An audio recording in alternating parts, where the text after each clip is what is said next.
Today we're at the Grundy 36.1. We're close to Spickard. This farm is a combination of expired CRP, wooded draws, has some water, and hardwood timber as well. There's a lot of opportunity here if you're a serious deer hunter. Yeah, exactly. Just west of Spickard, just south of the Mercer County line. And like you touched on, the expired CRP is a habitat manager's dream.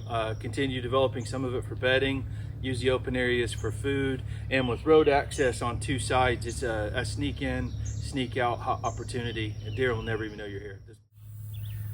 I kind of view the expired CRP areas of this farm in three different stages of succession or growth. Some of it's still wide open grassland like this area here. Some of it's starting to come up in brush, and some of it has just flat out been overtaken by brush. But this area here is still wide open, mostly brome. Yeah, like Jason said, you kind of get a little bit of everything here. And as far as the open areas go, there's several things you could do. You could leave it in this dense brome. There's not a whole lot of wildlife value, so you know that they're going to kind of skirt it and use it as a directional tool. You could come in and kill off the brome and wait for succession to happen following that with more forbs and hopefully wildflowers. You'll get some weeds and other grasses.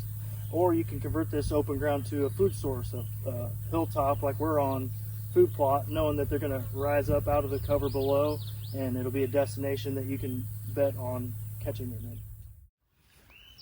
We just walked about 100 yards to the spot that we're in, and what stood out to me is whether you go 20 yards that direction, 20 yards that direction, behind the camera, you're in a new little pocket of open ground that is blocked off visually from what's either direction from that spot. Yeah, exactly. That's part of what I love about this property is for only 36.1 acres, it's hugely huntable. We talked about having access on two different sides. A lot of little terrain features here that can help hide deer and help hide your travel. And this cover here is awesome. And you can develop this cover more. You can plant it to food. It's very huntable as it is. It's truly a blank slate. You can have this thing ready to go by fall, or you can make this a lifelong project, making it whatever you want. Yep. As we're walking down towards the hardwood timber, we found a cool little bonus patch here.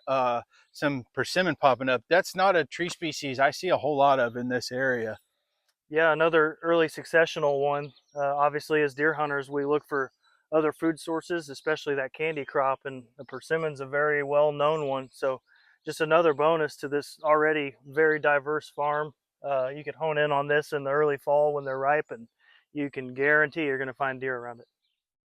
We popped just over the ridge from where we were a minute ago, and you're already into another little bit different area of this farm. This was formerly open ground, and this has really gotten to be choked with primarily these black oaks and eastern red cedars. It's really dense here, right next to the area that was somewhat dense, and then the grassy area just over the hill. Just so much different cover right here in this one little pocket.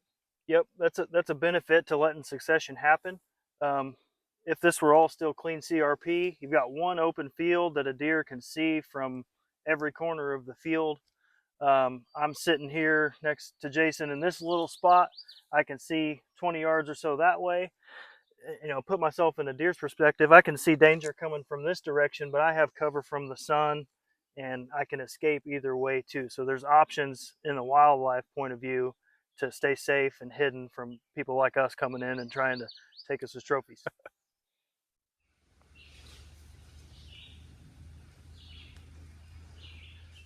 The south end of this farm is just classic hardwood timber. This is what a lot of people think of when they think about deer hunting, and for good reason in some cases. Beautiful hardwood timber down here. Yeah, the thing that I really love about it is there's a lot of diversity, a lot of different species, but not only that, in the canopy, I see a ton of young bur oaks and young walnuts growing from the understory that you don't really get in a lot of places. So it kind of just adds to that potential of managing it as a habitat property. And the hunting is already good here, and with every step you make, it's just going to get that much better. Yeah, exactly. Pull up and hunt this fall. It's ready to go. Or if you like getting out there with a chainsaw and doing TSI, there's already a lot. You really have a head start here. Yeah. We're about done with the sweat and the heat this morning, but hopefully you guys saw this place is a ton of hunting for the money. These little 36 acre properties, especially with the access on two sides, you can get a lot of mileage out of a property like this. Bang for the buck, to say the least. Yep. You could come in here and start hunting this fall. You could have habitat projects to last you the rest of your life if you wanted to.